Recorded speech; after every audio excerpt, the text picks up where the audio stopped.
So we had some YouTube questions come in earlier, and this is from Harry ML. That's the username. How to make characters consistent but act in surprising ways? You know, writers have impulses inside them that they often don't follow because they want to stay on track with an outline, or they want to stay on track with a beat sheet or a plan, or they have expectations for what is appropriate for a certain story or a kind of genre that they're writing.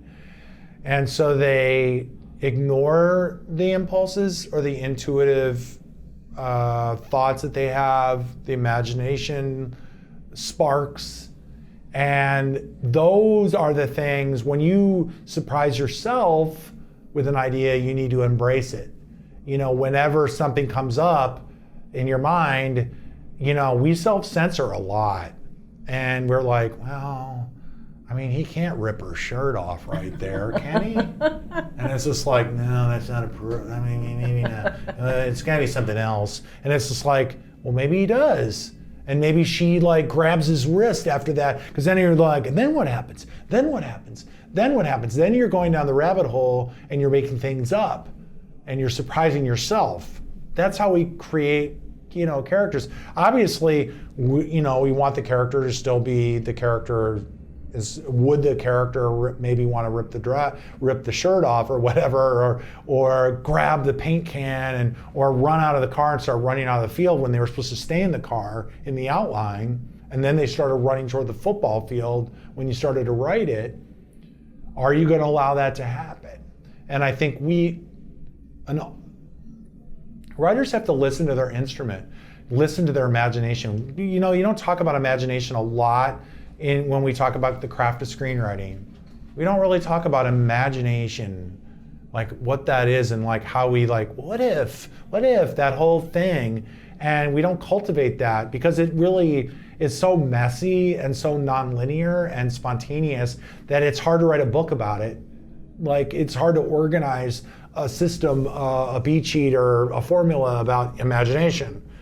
But that really is how you create unsurprising revelatory behavior.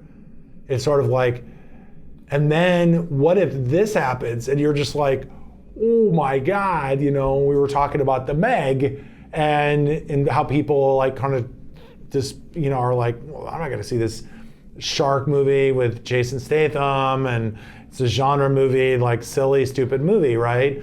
But there were a couple moments in there that were completely surprising. And I thought, A+. That's stuff that doesn't happen in movies, where it's like the audience completely fell into a lull and then the plot went left. And it was like, and it wasn't like, oh, give me a break. It was like, oh, this is plausible, and it's arresting, and it's a surprise. And it very likely probably came from the imagination of their author going, well, and then they thought of it and they thought, why not? Let's try that. And embracing it, because initially you come up with something like that and you go, oh, you know, an audience will be like, what? You know, so you know, I think that's what it is. It's like paying attention to your own impulses and listening to your own voice. You listen to your own voice and not have it, and let it be the primary thing in the creative act of your script. Then that will allow for these surprises to happen. It reminds me of when Sharp Objects first came out. I didn't see it when it first initially came out, but I watched people's reactions on Twitter.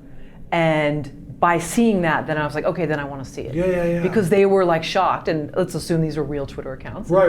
People they couldn't believe it. You know, and Amy Adams can play so many amazing characters, but she was playing a damaged character that was so fun to watch. Right. So absolutely. I mean, that's what we want to do, and that all comes from someone